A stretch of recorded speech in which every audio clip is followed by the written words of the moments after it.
La Voie lactée. Pour certains, c'est une galaxie en spirale de type SBBC. Pour d'autres, c'est là que se trouve la Terre. Pour moi, ce n'est qu'un minuscule organe malade d'un corps céleste dont la taille défie l'imagination. Cette planète est mourante, et comme à chaque fois, elle a besoin d'un docteur.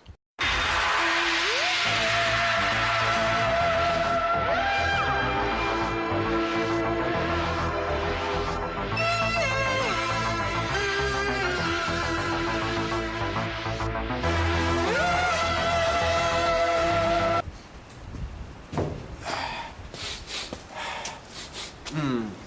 21e siècle, Belgique. En pleine crise gouvernementale. Et vous, la Belgique, elle est gouvernée ou pas? Non, plus depuis 19. Ah, je suis peut-être trop en retard.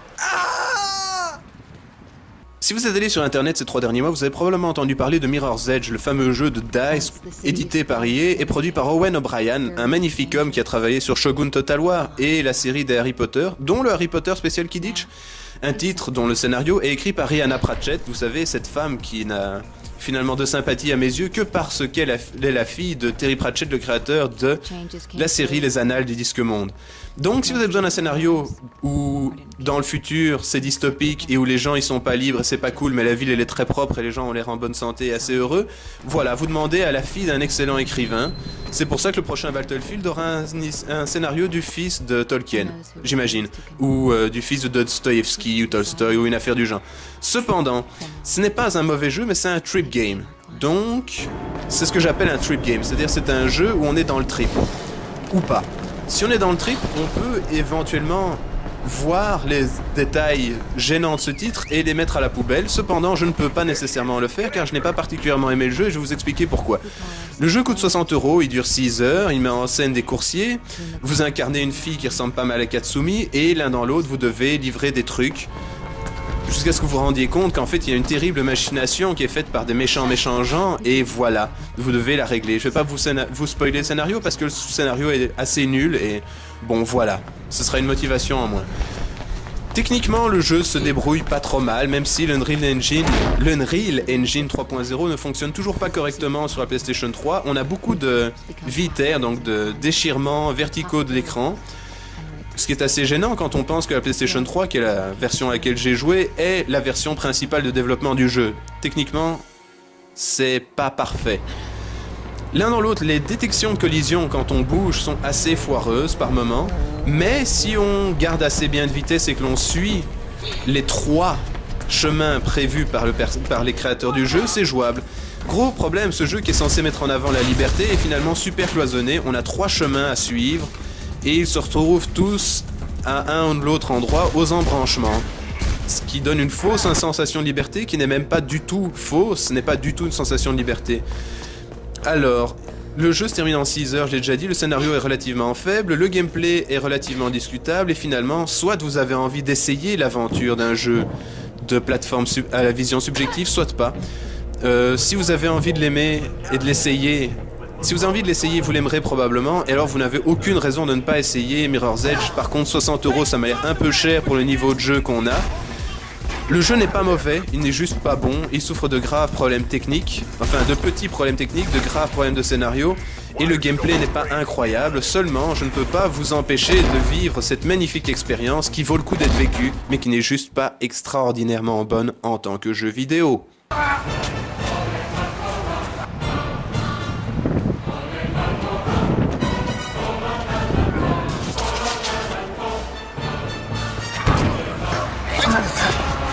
Fais très attention, le moindre mouvement peut être fatal pour toi. Et quand je te dis de courir, tu cours. C'est un peu contradictoire. Je sais. Cours!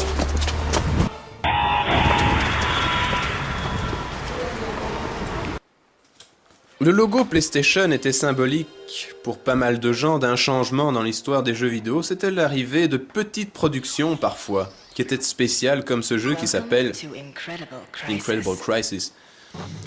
L'histoire de Taneo, chapitre 1, Adieu, compagnie de développement impériale. Pas mal comme premier titre. Écoutez un petit peu la musique, l'ambiance, et essayez d'imaginer quel type de jeu c'est. Je vais vous laisser quelques secondes, on a une gigantesque boule, donc il va se passer quelque chose avec des boules. On a des gens qui ressemblent aux Beastie Boys. Et voilà notre héros, Taneo, le Mr. Bean japonais, qui lui n'a pas besoin d'avoir une série télé pour nous faire rire, il a juste besoin d'avoir son jeu, Incredible Crisis. Incredible Crisis est un jeu de Kenichi Nishi, ancien de chez Square, responsable de Chibi Robo, Captain Rainbow et Lack of Love sur Dreamcast, qui est un des très grands chefs-d'œuvre du jeu vidéo, et bien trop mal connu malheureusement. Un jour, si j'ai le temps, j'en parlerai. Évidemment, Kenichi Nishi n'a pas fait que des jeux bizarres, il a aussi travaillé sur Chrono Trigger, Super Mario RPG, c'est pour donner une idée de la capacité du gars, et du moins de sa versatilité. Polygon Magic, la boîte qui a sorti ce titre, est aussi la boîte qui a sorti Galerians et Galerians H sur PlayStation et PlayStation 2 respectivement. On va un peu rentrer dans le truc. Incredible Crisis, c'est donc une suite de mini-jeux à la WarioWare, mais quelques années plus tôt. C'est tout aussi drôle que WarioWare, c'est assez inventif. C'est assez inventif tout en étant moins que WarioWare Smooth Moves ou WarioWare sur GBA ou... Enfin, même évidemment les opus DS. Néanmoins, et non pas les opus DI, néanmoins, c'est une parodie constante de films. Il y a donc une parodie qui se ramène de Indiana Jones et le temple de l'Arche perdue, du temple du royaume, du cristal d'argent, du cerveau de la 3e guerre mondiale avec la crise cardiaque de Sean Connery en cadeau. Je sais pas, j'ai un peu perdu mon chemin processionnel de pensée avec cette phrase. Néanmoins, Incredible Crisis, parodie de son époque, parodie des films de son époque, parodie des influences qui font un bon jeu. Évidemment, vous remarquez le petit personnage à la Game & Watch en bas de l'écran, vous comprenez aussi que c'est un jeu assez loufoque, et je n'ai pas vraiment la capacité de vous relater en quoi ce jeu est unique, cependant je peux essayer de vous faire comprendre ce qu'il représente pour moi. J'avais quelques années de moins, j'y jouais avec un pote, Manu, que je salue au passage, et je me suis rendu compte tout d'un coup que les jeux n'avaient pas besoin d'être Final Fantasy VII, n'avaient pas besoin d'être tristes, n'avaient pas besoin de faire semblant d'être incroyablement profond pour l'être. En effet, ce jeu est probablement plus drôle et plus sociologiquement intéressant que la plupart des titres de l'époque, en ce sens qu'il capture une tranche de vie du public japonais, et pour beaucoup de gens, une tranche de vie de ce que c'est de vivre en entreprise ou de travailler en entreprise, c'est-à-dire l'enfer, et un enfer peuplé de gigantesques frigos qui se cassent sur votre gueule, enfin qui se cassent la gueule sur vous. Alors un petit hommage à Qui veut la peau de Roger Rabbit, ou excusez-moi, Qui veut la peau de Roger Rabbit, excusez-moi. Et néanmoins, je ne peux que vous conseiller ce titre, qui est incroyablement modique si vous arrivez à le trouver en Europe, car il m'a coûté quelque chose comme 7 € de seconde main sur PlayStation.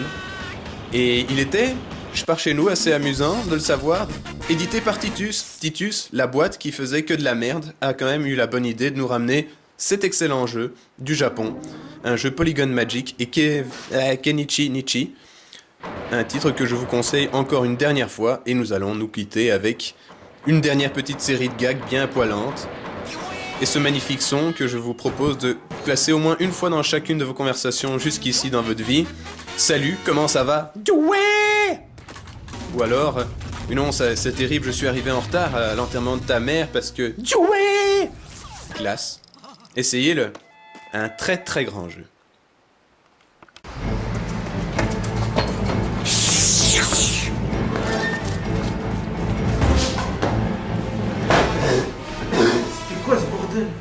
Ce sont les sentinelles d'Alec, les sentinelles des éclaireurs de la plus terrible armée de robots génocidaires au monde de l'univers.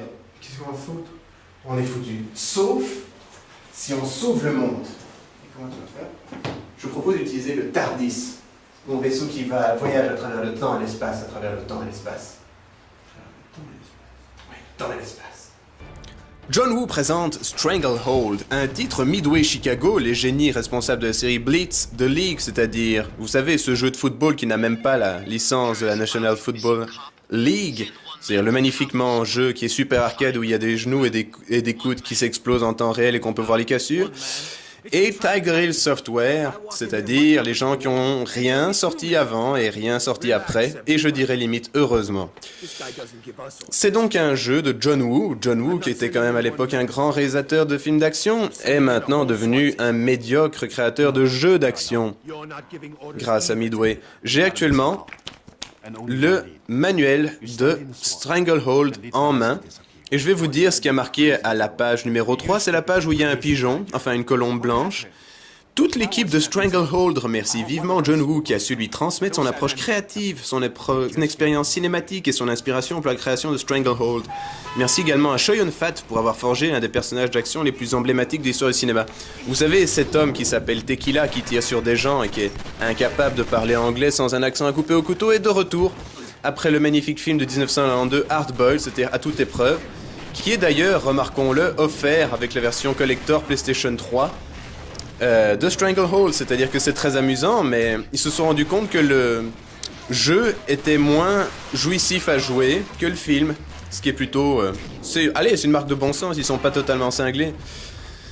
Alors, c'est un jeu hideux malgré l'utilisation de l'Unreal Engine 3.0, et je ne sais pas si vous avez lu ça il y a quelques semaines, et Midway admettait que le fait qu'ils se prennent gadin sur gadin cette génération-ci, c'est parce qu'ils n'ont pas appris à maîtriser l'Unreal Engine 3.0 qui était censé être leur moteur sur l'intégralité de leurs titres. Intéressant à savoir quand on voit ce magnifique jeu qui est limite à peine plus beau que Max Payne 2 de Remedy Software et qui se joue certainement moins bien que le Max Payne 2 de Remedy Software. Par contre, est-ce qu'on peut exploser des cochons dans Max Payne 2 ? Je n'en sais absolument rien. J'ai déjà oublié. Les cutscenes sont absolument atrocement compressées, comme vous le pouvez voir. Ici, on est sur 360, mais on peut pas non plus dire que la cutscene soit assez belle en tant que telle que pour qu'on ait envie forcément de se payer une PlayStation 3 pour le voir en format Blu-ray. Néanmoins, les cutscenes sont donc atrocement compressées, merci la technologie vidéo Bing, et les doublages sont ridicules. C'est-à-dire que le principe des films de Kung Fu, je pars chez nous, par exemple dans À toute épreuve, Choi Yun-fat, il a une voix qui déchire, il a une voix de malade, il a une voix à la Patrick Poivet, quoi, un truc comme ça. Tandis qu'en Amérique, non, les acteurs de Kung Fu se doublent eux-mêmes dans les films, ce qui peut avoir des conséquences particulièrement bizarres sur le débit. Par contre, faut lui admettre ça, certaines cutscenes sont très bien réalisées, comme celle-ci, qui est parfaitement raisonnable et qui utilise tous les tics de réalisation de John Woo. Allez, il manque peut-être une ou deux colombes pour qu'on soit plein là-dedans. Et il y a des moments du jeu qui sont pas totalement moches, à la John Woo. Ça, c'était très raisonnablement jouissif à regarder. Par contre, en tant que tel, le jeu a une prise en main médiocre, semble effectivement être moins réussi que Max Payne 2 dans le même genre, à part cette idée que l'on peut tirer de loin, et des choses comme ça. La seule chose que ce jeu a en plus de Max Payne 2, c'est des jumeaux qui se battent en duel contre vous. Ces combats de jumeaux, c'est magnifique. Regarde. Waouh. Toi, Jean-Jean, tu vas crever. Putain, t'as tué mon frère, salopard. Je vais te tuer aussi, Pierrot. Ah non, t'as tué mon autre frère. Ah, c'est vachement plus spacieux à l'intérieur. Je sais. C'est un terrible honneur, tu vois, d'être ici. Tu es à l'intérieur du TARDIS, le seul vaisseau qui peut voyager dans le temps et dans l'espace. Tu vois, si je veux, je push start sur mon clavier, tu vois, et je peux nous emmener, par exemple, à l'époque antique, ou pas à l'époque antique. Ah, super. Et on va où comme ça ? Au Japon féodal, regarde, je tape Japon, L, F, L, O, DAL, et nous allons à l'époque féodale.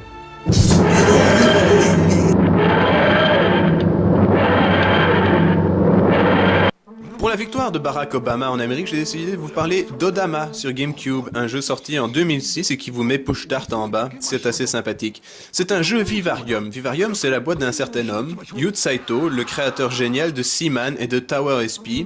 Seaman, quand même, le seul jeu évolutif où l'on peut parler avec un putain de poisson anthropomorphique à visage d'homme.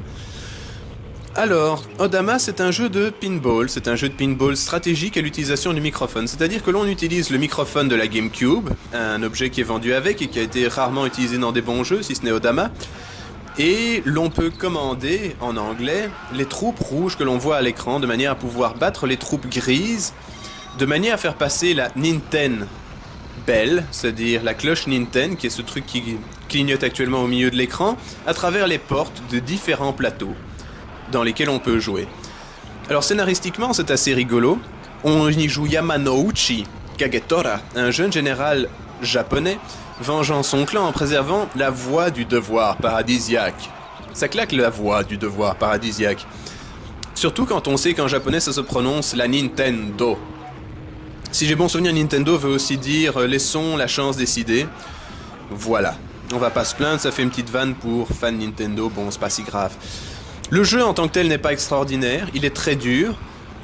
mais est totalement unique et mérite d'être vécu, en ce sens que vous n'avez pas vraiment joué avant à un autre jeu de flipper stratégique commandé par Activation Vocale. C'est très rare, il faut y avoir joué pour savoir si c'est un bon jeu. Et en fait c'est un bon jeu, il est juste pas extraordinaire, il est un peu trop dur pour son propre bien, mais néanmoins il est très intéressant, relativement unique, et il donne un excellent mix de stratégie facile, de stratégie simplote, de graphisme digne de la N64 et de plaisir flipperique sur console. C'est un des rares jeux de flipper qui a été développé uniquement sur console sans que l'on ait à utiliser les tracés de flipper existants en plus ces dernières années. Et le style graphique est fort charmant. Dans son petit genre estampe japonaise à la Hokusai, c'est très classe. C'est un jeu classe, rare, que je vous conseille, qui ne coûte pas super cher et qui vous gardera en haleine des heures et des heures, même s'il est un peu trop dur pour son propre bien. En serrant les dents et en passant quelques tableaux, vous aurez le plaisir d'avoir participé à une expérience vidéoludique unique, ce que j'appelle personnellement un ovni, un objet vidéoludique non identifié. Donc je vous le recommande, si vous pouvez le trouver pas trop cher, c'est un jeu que vous ne pouvez pas ne pas avoir essayé, pour peu que vous aimiez les jeux vidéo.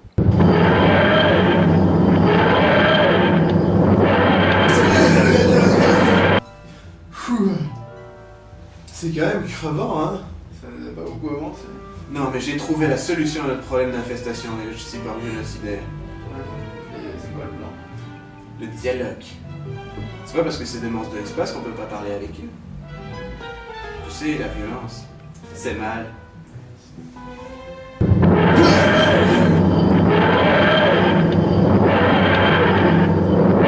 Dragon Quest 4. C'est-à-dire Dragon Quest, le chapitre des élus. Un jeu de Yuji Horii, le scénario. Il a aussi bossé sur Chrono Trigger, la plupart des Dragon Quest, pour ne pas dire l'intégralité de Dragon Quest. Akira Toriyama, le fameux dessinateur incapable de dessiner autre chose que des personnages qui ressemblent à Dragon Ball Z, et Koichi Sugiyama, le fameux musicien de chez Enix, qui est un révisionniste d'extrême droite japonisant. C'est donc un jeu qui est basé sur un titre développé par Shunsoft sur Famicom en 1990. C'est le premier jeu de la série à avoir une narration décousue, c'est-à-dire on découvre le monde à travers la vue d'élus, donc les deux sœurs qui veulent la revanche, le gros Tornico, le sympathique écossais Ragnar. On découvre le monde par eux, ensuite on retrouve son personnage que l'on nomme soi-même et qui est, disons, un peu Superman niveau statistique. C'est un peu con mais c'est comme ça. C'est le premier jeu à avoir le fameux wagon, les fans de la série comprendront, et c'est le premier jeu à avoir un système de mode casino. Cette version DS est un portage par Arte Piazza et Cattle Call sur DS de la version PlayStation 1 de ce grand RPG classique japonais. C'est la première fois que ça met 1 minute 10 pour arriver au sucre du test. Voilà, c'est un des plus grands RPG japonais classiques de tous les temps. Merci de cracher 40 € et on se retrouvera pour Dragon Quest 6 qui est le meilleur de la série avec le 8 qui lui est sur PlayStation 2. Voilà, au revoir.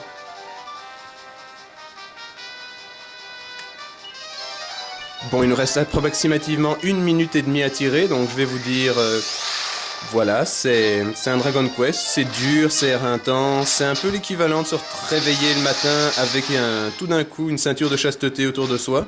Néanmoins, pour les gens qui aiment les jeux rigoureux, stratégiques, compliqués, avec un scénario qui poutre, de la musique qui déchire, des beaux petits graphismes pour de la DS, achetez-le, car c'est un des meilleurs RPG de tous les temps. Et cette version DS est un peu prévue pour les kikoulol et pour les crétins, vu que j'ai été capable de la terminer assez facilement.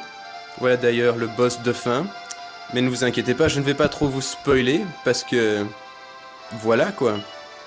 Les blagues à pas de ce poil à gratter, c'est pas particulièrement drôle. Oh oh! Remarquons quand même le character design de Akira Toriyama qui vient de nous faire là le mélange entre un Namek et bien entendu un démon de Dragon Ball Z. Stop! Arrêtons la violence. Nous sommes un peuple pacifique, nous pouvons utiliser le dialogue. Nous pouvons, oui. Ouais. Nous pouvons. Et on n'a pas peur d'utiliser le dialogue. Non, j'ai besoin de ton énergie bioélectrique pour retourner sur ma planète, Scaro 5. Mon vaisseau a besoin de cette énergie. Donne-la-moi, misérable petit humain.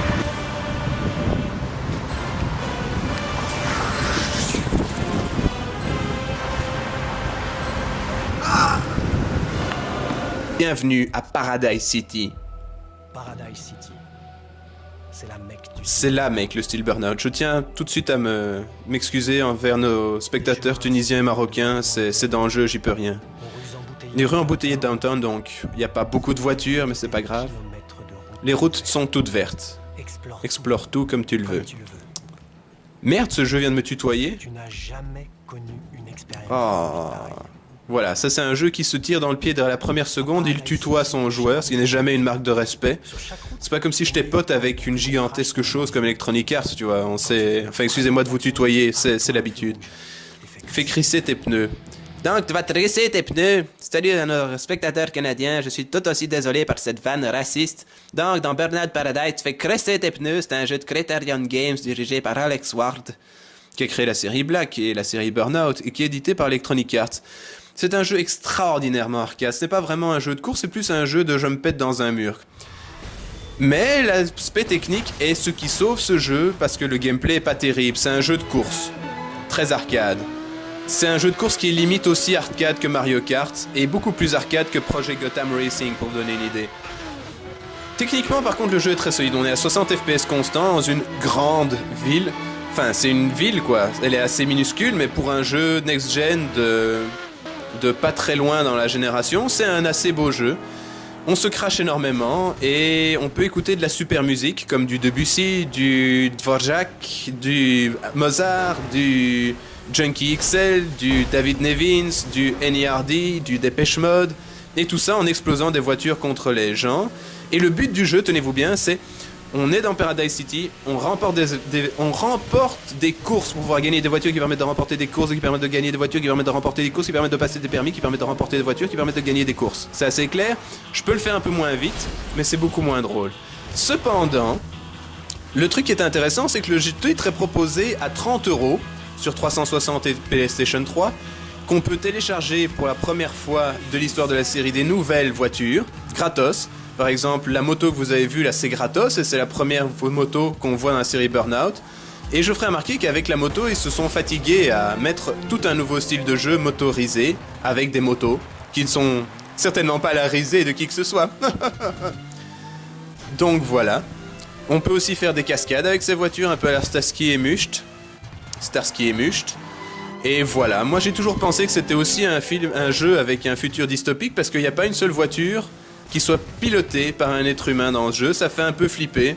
C'est un peu Terminator mais avec des caisses, à mon avis. Cependant, le jeu en tant que tel n'est pas mauvais, il est juste terriblement arcade. C'est plutôt un bon jeu, voire un très bon jeu, et à 30€, il n'y a pas vraiment à se plaindre. Il y a au moins quelques heures de course arcade à tirer de ce truc. C'est pas génial, mais c'est pas un mauvais jeu. C'est un bon, voilà, c'est un jeu Peanuts, c'est un jeu Electronic Arts, quoi.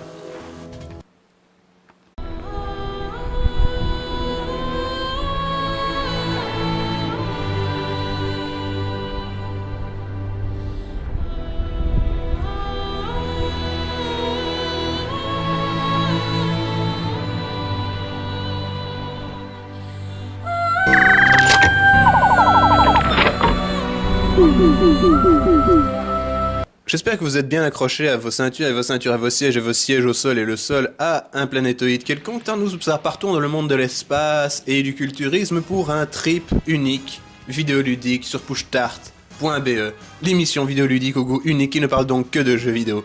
Nous sommes dans le futur, nous sommes dans une galaxie et nous sommes dominés par un bodybuilder qui a gagné 10 fois le titre galactique du meilleur bodybuilder de l'espace.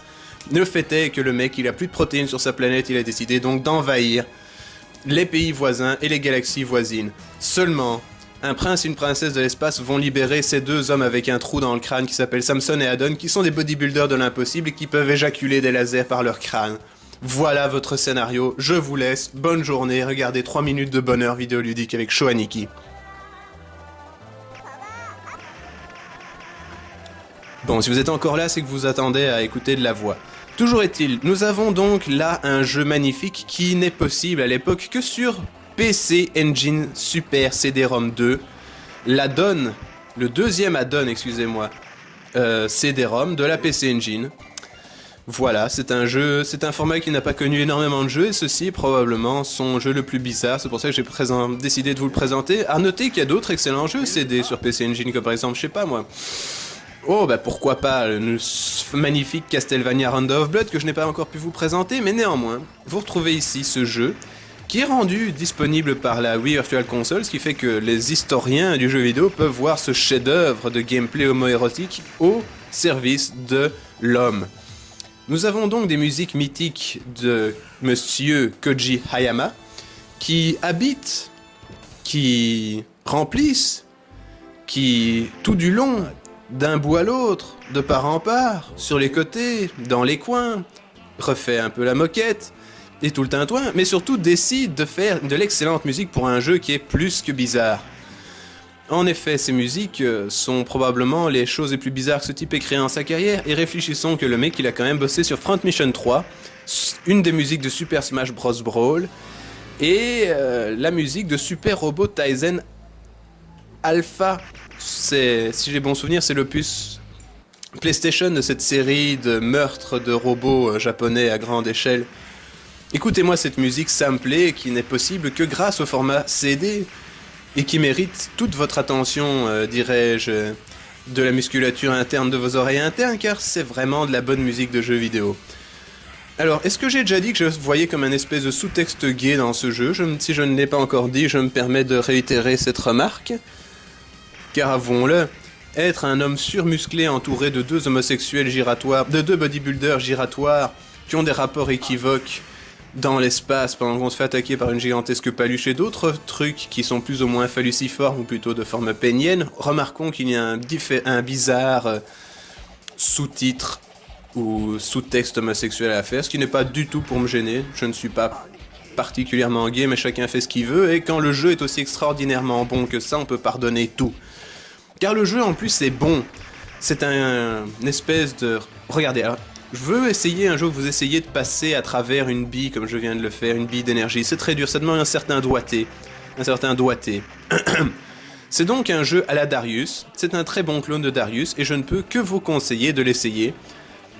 Ce que j'ai l'impression un peu de dire à chaque fois finalement, mais néanmoins c'est un très bon jeu. Il mérite nettement une place dans votre vidéothèque, votre ludothèque, excusez-moi. C'est ce que j'appelle un OVNI, un objet vidéoludique non identifié. Et voilà. Je vous le conseille très chaudement. Et j'ai d'ailleurs laissé un petit décompte jusqu'à ce que vous ayez l'essayer sur votre Wii Virtual Console. Il arrive très bientôt.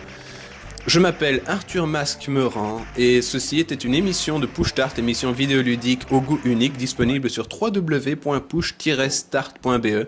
Retrouvez-nous sur notre forum, faites-nous des donations d'argent par PayPal, aimez-nous et commandez nos DVD. Salut. Zéro. Wow. Comment ça se fait que ça te fait rire les rayons laser dans le top? C'est normal, c'est parce que j'ai deux cœurs. Et comment t'as fait pour tuer ça? C'est normal, c'est parce que ça c'est un tournevis laser, tu vois, les robots ils supportent pas. Et d'où tu ponds ces gadgets magiques? Quoi, les couillonneries et tout ces Ouais, merdes? les trucs, Moi c'est normal, c'est parce que je suis le dernier survivant d'une race d'aliens gallifréens, on est les maîtres du temps. Je suis le dernier survivant de la race. C'est pour ça. Tu fais quoi vendredi soir? Je sais pas, on fait un dîner. Super, faisons ça.